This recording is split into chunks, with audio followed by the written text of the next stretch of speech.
Baik, assalamualaikum warahmatullahi wabarakatuh. Perkenalkan, nama saya Ibnu Sanjaya dengan NIM 22230017. Baik, di sini saya akan mencoba mengelaborasi terkait dengan presentasi yang baik, terkait dengan presentasi yang bagus, yang harus wajib dimiliki oleh setiap mahasiswa, karena ini adalah sebuah keterampilan yang baik. Dan seperti yang dikatakan di awal, ini memang wajib untuk diketahui atau dimiliki, atau sebuah keterampilan yang dimiliki oleh mahasiswa, yaitu dengan presentasi yang baik. Dan di sini saya mencoba mempresentasikan sebuah materi, yaitu terkait dengan komunikasi dengan teknik Cabaritus. Dan di dalam presentasi saya juga akan mencoba memasukkan beberapa hal. Yang pertama yaitu IGAS, ide, gagasan, dan solusi, di mana nanti presentasinya terdapat beberapa ide, yaitu dan juga gagasan, dan terakhir adalah solusi. Jadi bagaimana presentasinya, saya akan memulai. Untuk itu saya mengucapkan terima kasih banyak kepada seluruh mahasiswa terkait dan juga Bapak dosen yang sudah memberikan tugas. Terima kasih.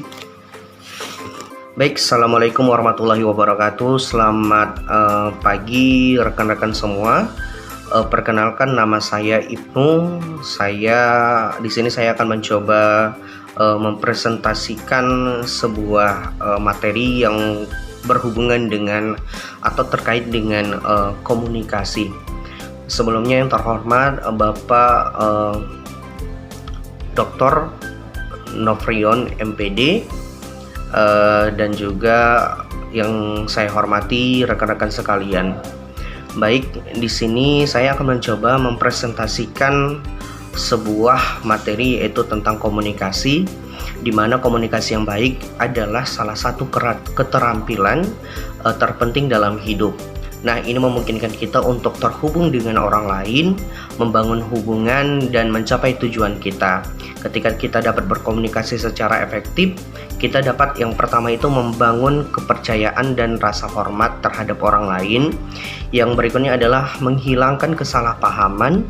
Yang ketiga, menyelesaikan konflik. Yang keempat adalah meningkatkan produktivitas, dan terakhir adalah mencapai tujuan.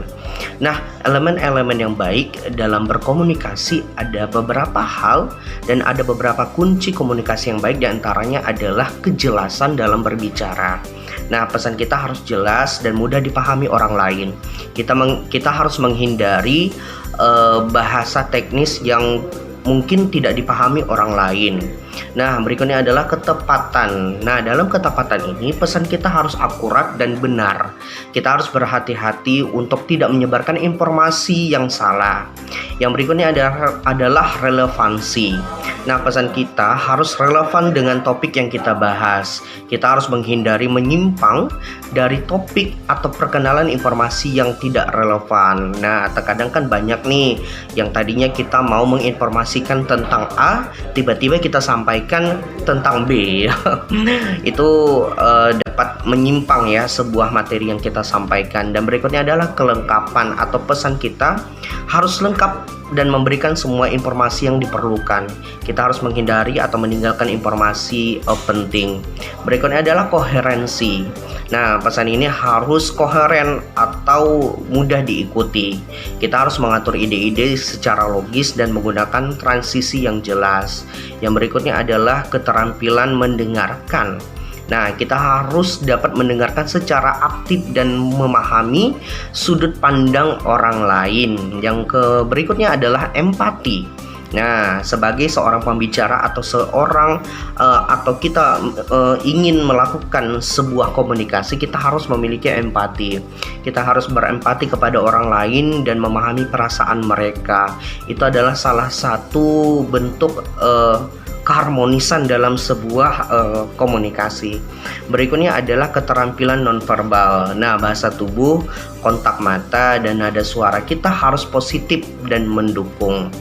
Nah, ada banyak hal yang dapat kita lakukan untuk meningkatkan komunikasi, di antaranya adalah berlatih.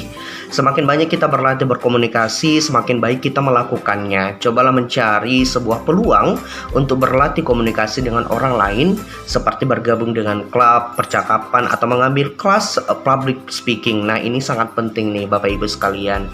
Nah, berikutnya adalah terkait dengan meningkatkan komunikasi kita, yaitu mendengarkan secara aktif. Nah, ketika kita mendengarkan secara aktif, kita memberikan perhatian penuh kepada orang yang berbicara dengan kita. Kita menghindari gangguan dan mencoba memahami sudut pandang mereka. Berikutnya adalah berbicara dengan jelas. Saat berbicara, kita harus berbicara dengan suara yang jelas dan ringkas. Kita harus menghindari jargon dan bahasa teknis yang mungkin tidak dipahami orang lain. Berikutnya adalah gunakan bahasa nonverbal yang positif. Bersikaplah empati dan memberikan umpan balik. Nah, memberikan umpan balik ini, berikan dan terima umpan balik dengan rasa hormat. Umpan balik dapat membantu kita meningkatkan komunikasi kita dan menghindari kesalahpahaman. Berikutnya adalah kelola stres. Nah, ini nih sangat penting ini. Stres dapat menghambat komunikasi kita. Temukan cara yang sehat untuk mengelola stres seperti olahraga, relaksasi atau meditasi. Nah, itu adalah tipsnya. Jadi kesimpulannya adalah komunikasi yang baik adalah sebuah keterampilan yang dapat dipelajari dan dipraktekkan dengan mengikuti tips beberapa hal yang tadi telah disampaikan. Kita dapat meningkatkan komunikasi kita dengan membangun hubungan yang lebih kuat dan lebih sukses.